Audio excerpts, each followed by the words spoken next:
You're right on time because Orange Juice in the Kitchen is about to get started. We're your hosts. I'm Annie Graff. And I'm Maggie Jensen. Pull up a chair because the OJ is flowing and it's about to get juicy. We're getting deep in our convos about sobriety and mental health because that's how we've both found deep love for ourselves and the lives we live. And when you love yourself in your life, there's nothing to escape. This is the real on how vibrant and colorful alcohol freedom feels. So grab your glass. Cheers, besties. Let's chat. Hello, we are back. OJ in the kitchen. We're getting juicy with more questions from the audience today. If you cannot see, Annie is doing a happy dance. I'm doing a happy dance because this is our favorite way to help impact you guys is literally getting your questions and then real-time, in-depth responses. Annie, how you feeling today about the questions on the board? I'm pumped because I love hearing your guys' hesitations, your struggle moments, because if anything in sobriety, and what we want to bring to the kitchen table every single week with you guys is just a reminder that you're not in it alone. And if you're feeling any sort of way in your journey, if Maggie and I can shed some light and give a little bit of a perspective on what it might look like down the road, we want to help do that. So questions today, honestly, I'm pumped to dig into and dive into, and I'm gonna just kick it off. Honestly, Maggie, are you good? Because I have one that I know we both have a great answer to. Okay. Yes, let's hear it. Someone asked, how do I get past FOMO? And I'm gonna kind of tag team because I'm reading through a bunch of questions here, you guys, and I'm gonna tag team that with another type of question. Let me find it. Tag team kind of with when does it get easier when you are out at a social event where others are drinking around you? So kind of tapping into this idea of socializing and the connection it has with drinking. Let's hear what FOMO. you guys say. And FOMO, yeah. And not, right? But yeah. Yeah. So for anybody that's listening that might have been living under a rock, FOMO stands for fear of missing out. And I think that concept really keeps people stuck in their same behavior because they're like, oh, I don't want to be forgotten. I don't want to be thought of as lame. I don't know what else to be doing with my time. So now I am missing out on, I'm perceiving that I'm missing out on life. And so, when I hear this question, and I think we've talked about this before, it might have been in TSC though, sometimes our conversations get a little blurred, but I think for me, the biggest stepping stone was reconditioning my mind to see that alcohol is not actually the fun that I was missing out on. And then introducing the concept of JOMO when it came to watching my friends get real schwasty, I started to feel this sense of pride and this joy of missing out on the chaos, joy of missing out on getting sick, joy of missing out on self-induced sickness regularly scheduled in my calendar. And it really didn't happen until I allowed myself to say, alcohol is not the connection or the only thing that brings fun. And that was the perspective shift that I needed. Otherwise, I probably would still be sitting around thinking, I'm missing out. But it's like, really? Are you really missing out? Yeah, no, and exactly. That's literally the point that I connected mentally those two questions because they might seem kind of like exact polar opposites, but that's literally what I wanted to get at kind of. And Maggie and I don't chat before we tackle these questions. So I think it's so cool that she just verbally connected that because when we're so connected to think that alcohol allows us to socialize, it creates two different situations. Either one, we're removing ourselves entirely from all those social situations. So we're feeling like we're missing out, or we are going to giddy up and be there sober, be with all of our friends, do the same thing and just sit there without alcohol, which if we think alcohol is like the tie-in to have a good time with our friends or socializing or at whatever type of event, then it's like, well, I'm going to go to this event, but I don't feel like I'm having any fun. And like, that's the kind of that rewiring. It does take some time to do that. But I would encourage you guys, if you feel one or the other of these, because I mean, I think we both have felt both. If I'm going to speak for both of us. Yeah. But when alcohol is so heavily relied upon to enjoy yourself in social settings, honestly, whether this has kept you from sobriety or it's keeping you from truly enjoying and living into continued sobriety, we get that and we feel that. So for me, that's why these two questions are kind of tied in together. Let me tackle the FOMO, because that's kind of what you just tacked on too. One thing that was key, like essential for me in sustained sobriety, was giving myself the permission, especially in the beginning, to completely remove myself from the environments, the social situations, the honestly, the patterns that I attach to alcohol. So a lot of times what I see and what I've experienced in my past is that, okay, let me just remove alcohol and I'm going to keep everything else the same. Like, it's fine, guys, friends, people, family, work, networking, like a guy, I'm going to be the same me. It's like this, like determination, like I'm going to be the same me just without alcohol. And I would keep putting myself in the same situations, or be like, well, I can't be there without alcohol, so then I'm sitting at home alone. And there was nothing else, like no other options in my mind, right? So the permission to say, if you really want to find this like joy and not feel the fear of missing out, you have to create excitement in your own plans and your own intentions and the way you're spending your time, whether it be with other people or not. And what I did, and really focused heavily on at the beginning of my, now 1.5 years of sobriety, but the first, like, to be honest, like 6 months, I was like, you know what? The end of the day, that Friday bar scene at Skellig, for all you people in Dallas, like Skellig's gonna be Skelliging in 6 months. Like, the people I go out with on Thursday nights, Friday nights, Saturday nights, Sunday brunch, bottomless mimosas, they're so probably going to be there, doing the same things when I return, if and when I choose to return to that situation. But I need to spend time figuring out what else feels fun for me, what else feels enjoyable for me, what else I want to work on and spend my time and energy on first, because right now so much of it is consumed with alcohol or tied into or interwoven within alcohol.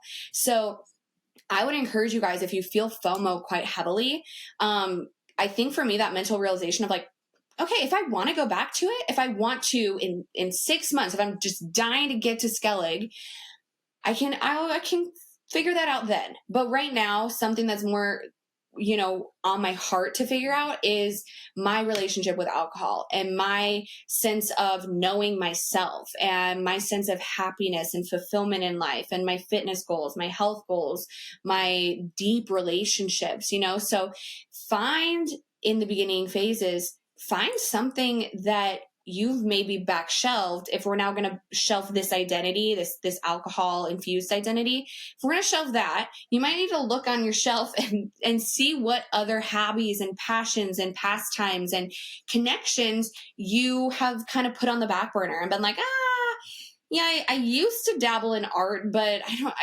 I'm always hungover on the weekends. And so I just never get around to opening up my art closet, or, well, I keep saying I want to lose those 10 pounds or really pick up weightlifting and gain 10 pounds of muscle, but it's just like, maybe next year, maybe next year. So what have you been maybe next yearing that you can really fully put yourself into and consume your time, mind, energy with, that doesn't lead you to the same like negative effects that alcohol has been leading you to, right? So for me, it was kind of just this like, hey, this is going to be a different season, and that's okay. At the end of the day, like, I know it's been on my heart to like figure this out, and I can hop back into the Friday bar scene at any point in time down the road.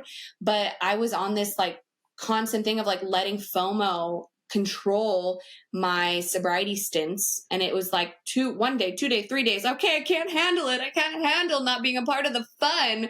And I just jump right back in. But when you're creating or trying to, and it can feel kind of hard at the beginning because you've kind of wired your brain to get so excited about that Friday night at the bar.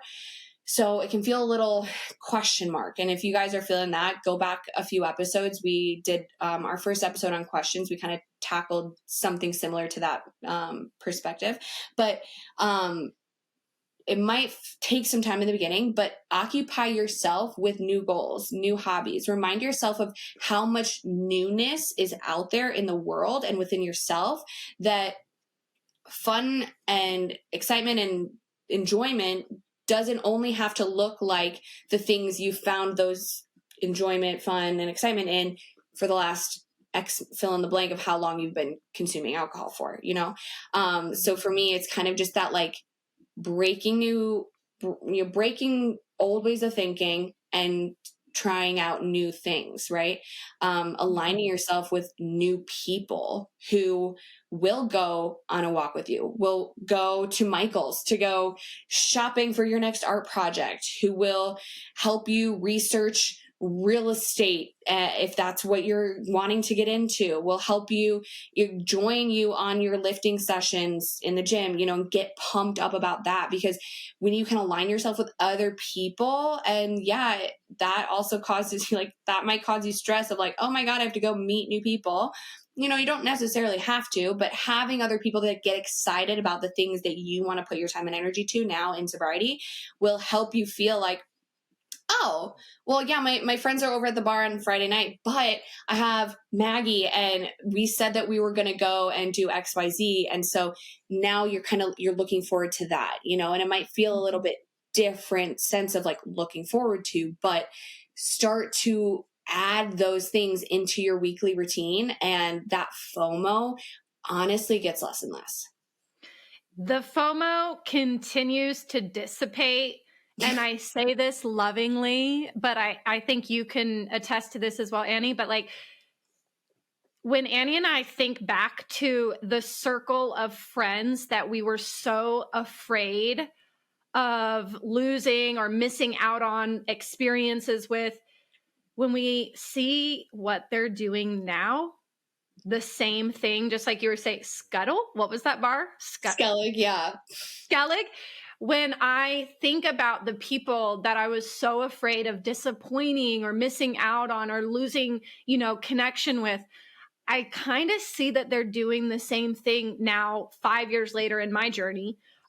They're, you know, still working the same job, still going to the bar on the way home from work and complaining about their boss, and they're going home and yelling at their spouse or their partner or their roommates, and they're still complaining about their lack of sleep and how they wish they could lose weight and how they want to be doing this and this with their life. And you know, I just kind of go, mum's the word. I'm not going to give you unsolicited advice, but that is the experience, or I guess the reflection that I need to see the FOMO is really not that important, because you're basically just missing out on doing the same thing over and over and over again for the rest of your life.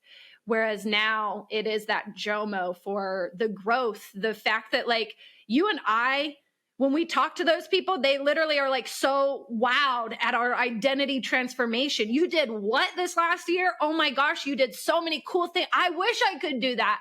And this is, again, from a loving place for them. Hopefully we're creating this ripple effect that they start to think and believe that they could maybe do something different as well. It's not that scary, but that just really helps give me this sense of it's okay. And it's amazing. It's actually better than okay. It's amazing that I was brave enough to step away and act in spite of the FOMO, because now I can look back and see they're kind of living the same day, the same Groundhog Day over and over and over. And I'm so happy that that's not where I am, because that was where I was before too. Yeah. And I love them and I send Yeah. them love every day, but I'm just so happy with the new relationships with others, the new relationship with self, the identity that I have, hobbies, skill sets. It's beautiful when you act in spite of the FOMO. Yeah. And like that exact kind of what you were just saying is like, that's exactly what I would encourage people to like really lean into, because then when you have footing and foundation there, and in how much excitement you have in this new identity, that's what we say, in this awakening of your sober lifestyle, your sober identity, honestly, that is a stepping stone to then being in situations where maybe you're around that group of friends that you used to go to Skellig with every Friday night, right? And maybe you're like, oh, like, let me, like, okay, it's been 6 months, and I genuinely love waking up at 6 a.m. on a Saturday, getting my sunrise hike in, going to the gym, going grocery shopping, going whatever it is, all these things that are now exciting in life. Okay, I guess, like, seeing these people or going to this place would feel okay. And then you're around it. And for me, when this has happened, it's like, honestly, the alcohol is the last thing on my mind.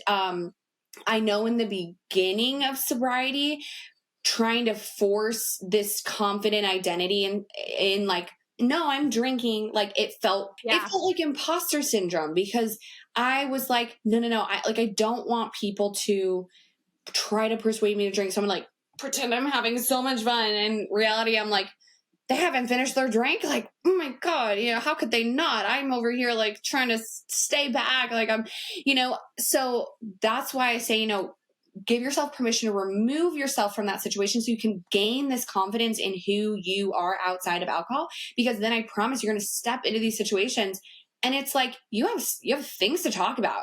You've had confidence and experience in socializing soberly. You know how to engage other people, ask questions. When people ask questions to you, it's like, yeah, I've been doing this, and I'm excited about it. That you're not sitting there being like, what do I do with my hands now that I'm not holding a drink, and so I think gaining that confidence in honestly in who you are will make those situations where you're surrounded by alcohol, but it's like the last thing on your mind. You know what I mean?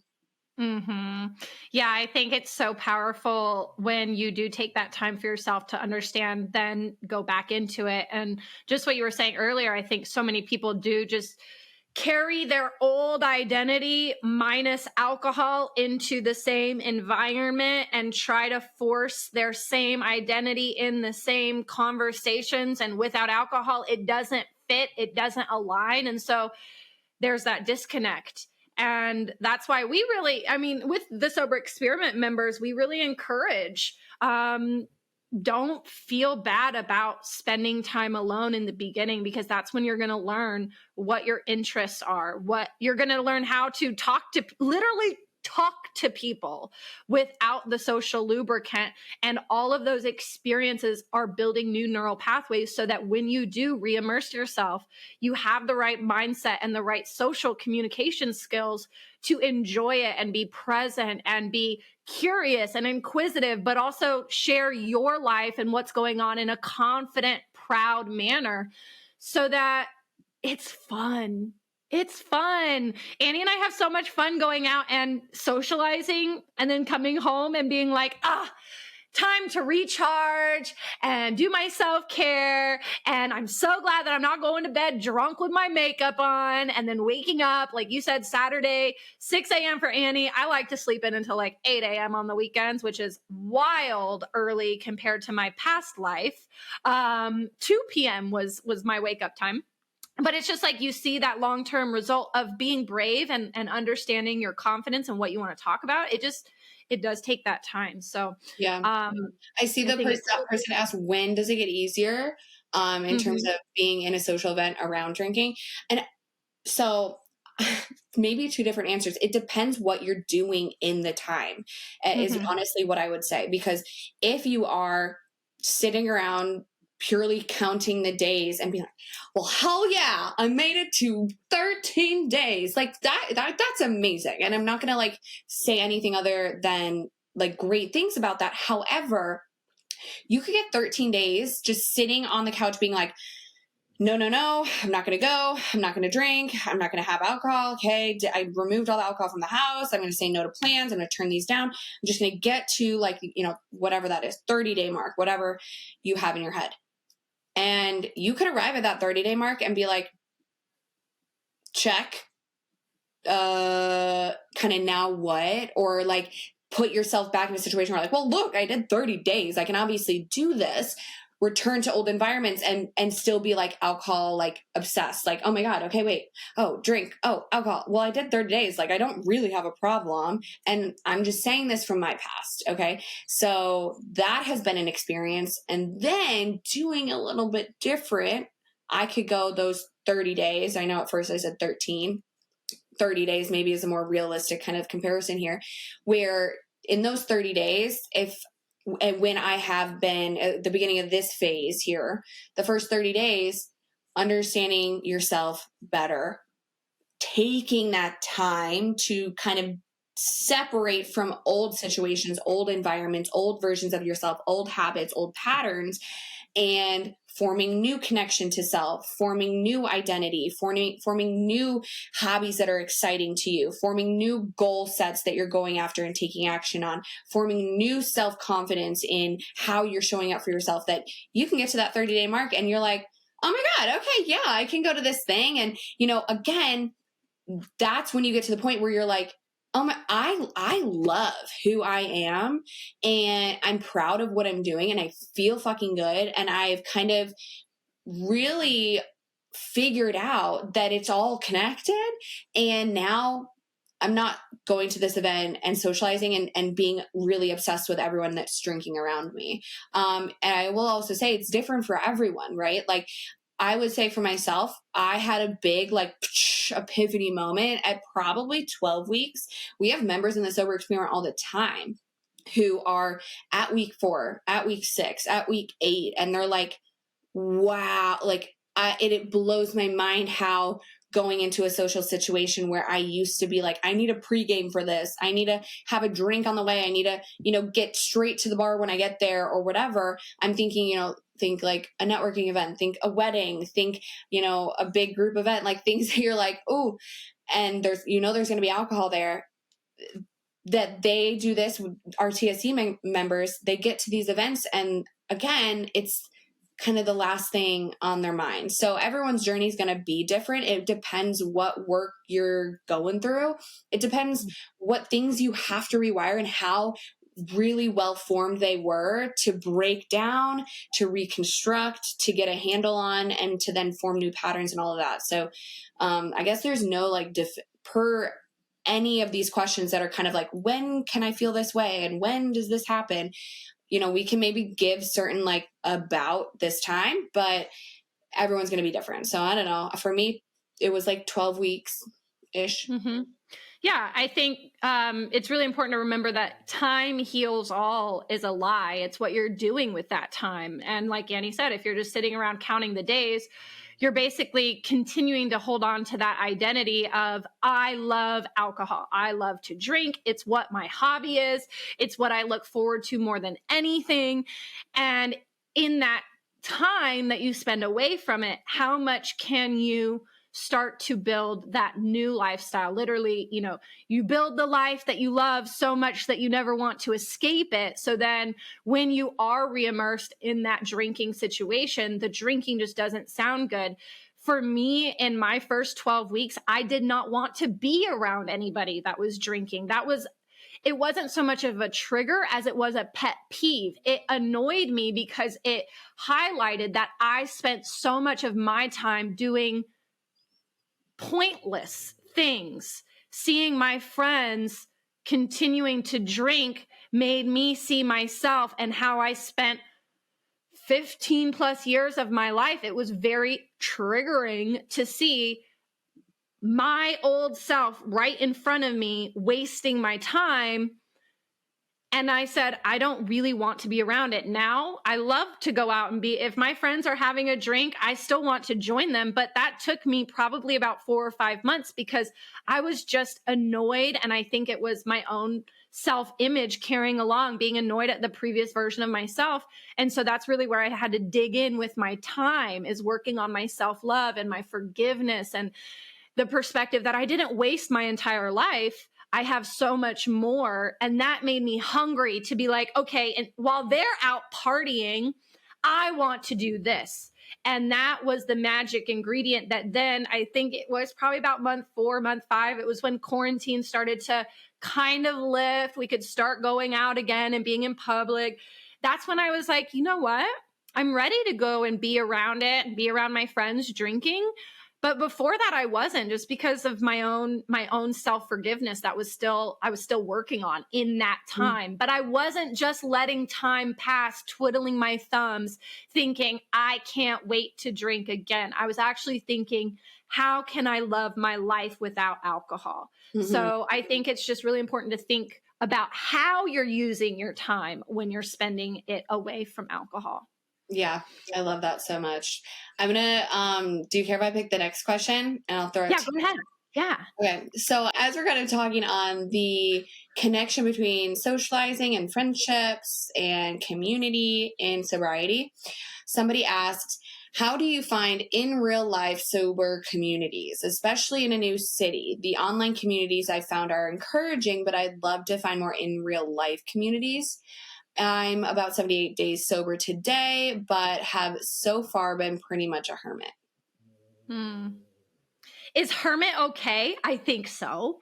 We just mentioned that we do encourage. I don't think I would have been able to get to where I was without spending that time alone.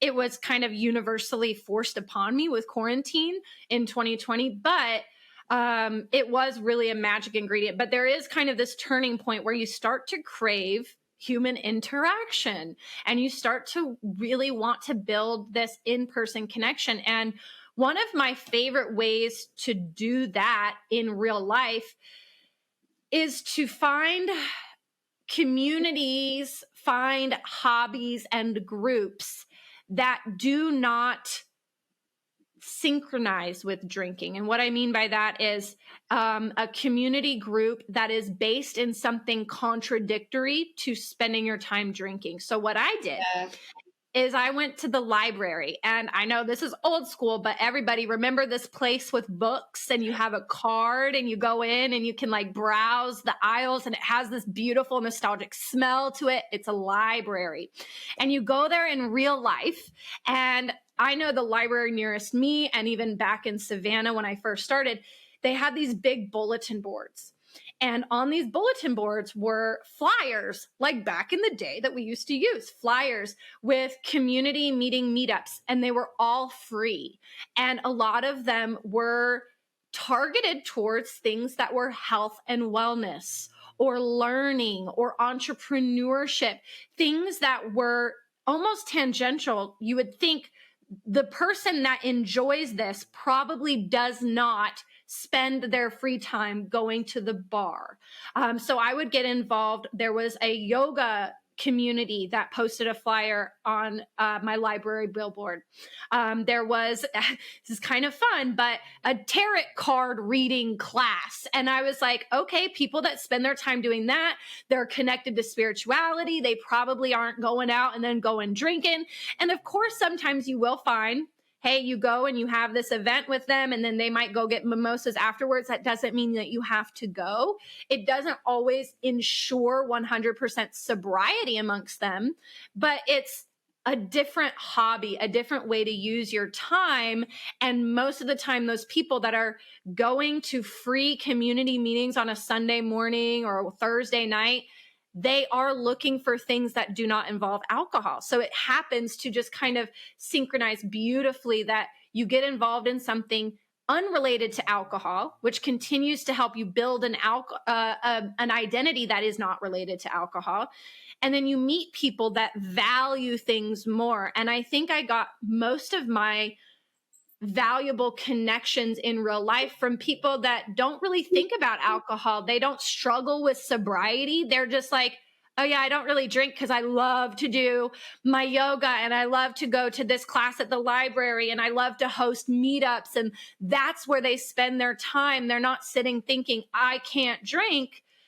They're thinking, what am I going to do with my free time? And that's really what got my mind to work so beautifully in that direction. And I think if I would have joined a quote unquote normal, traditional sobriety community, it's you meet at a restaurant or at a, I don't know, a church, and you sit and you talk about alcohol. And I realized talking about alcohol made me want it more. So how do I get plugged into communities where we're talking about other things? So I can see Annie, she's ready. She's got some thoughts.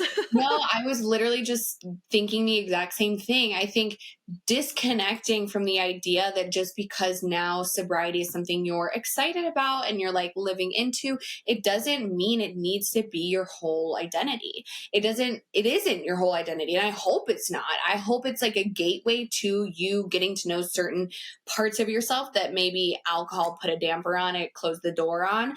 But hopefully you are experimenting with life alongside sobriety and tapping into new interests and new ways to spend your time so that you can start to make those really deep and exciting connections. So as you're leaning into this sober identity and experiencing life in a new way that maybe you haven't before, I hope that just gets you to have the connection outside of sobriety, right? I think like Maggie was so spot on when she said that she didn't pursue quote unquote stereotypical sober communities, because then that ultimately was the main source of connection, which means you're going to probably talk about what's connecting you guys, right? So if it is sobriety, you might end up talking and spending time, spending energy, spending mental, capacity on memories and experiences tied to alcohol, which honestly just probably isn't very conducive to leaning into this new identity. So what I would really say is just kind of like disconnecting from the idea that just because you're not drinking now means that anybody you associate with has to also be sober. Instead, start to recognize these new parts and these new exciting things about yourself that you're loving and connect with people in those areas. So whether that, and like Maggie said, hopefully the things that you're getting excited about are aligned with living a sober lifestyle, but they don't necessarily have to. I think for me, it's like the more I can be so excited about whatever that is, that passion, that thing. Like, let's take art, for example. I'm not going to say everybody's who's doing art or going to a ceramics class are also sober. However, when I connect with somebody who's also interested in art or ceramics or whatever that is, that becomes the connecting and the exciting connection that I'm forming with them, that we can continue to cultivate and build a relationship and spend time together in that way. Or, you can think of communities. So like the whole entire class doesn't have to be one-on-one. But then whether they're drinking or not, you're still enjoying what you're doing, A, B, who you're surrounded by, C, the conversation that you guys are engaging in, and it makes the whole experience so much more, honestly, just conducive to real socializing. We just want to get you guys kind of out of the mentality, if you've ever thought that, oh, just because I'm sober now means like I can't socialize like I used to. You 100% can. And honestly, you could probably do it better sober than you were when you were drinking. But not all of your connections in your entire life need to be living a sober lifestyle, I guess, would be my biggest thing. I absolutely love that question. And I think it's so important to think through and to just hear a different perspective on, because maybe that's keeping you from actually really leaning into sobriety and the joy of life and leaning into this awakening, right? So anyway, we are gonna close it here because we could go on and on and on about these questions and the answers, but we will be doing more episodes with frequently asked questions. So if you have anything, just feel free to shoot us a DM, feel free to reach out to us, ask us your questions, share your struggles with us. I promise you, you are not alone in this, and we are all out here doing our best. And if we can provide any sort of love and support, we want to do just that. So that's all for today, guys. Love you lots, and you'll hear from us next week on OJ in the Kitchen.